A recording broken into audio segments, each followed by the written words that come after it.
விளையாடு பாப்பா, ஒளிந்திருக்கலாகாது கூடி விளையாடு பாப்பா.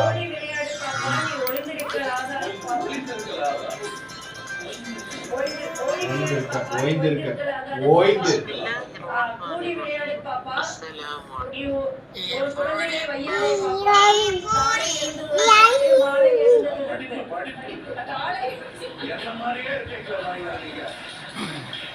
காலை எழுத்தவுடன் பாட்டுன்னு பாடிதான் இங்க வந்திருக்கேன். லட்சுமி தேசிய விலங்கு எதுன்னு கேட்டதுக்கு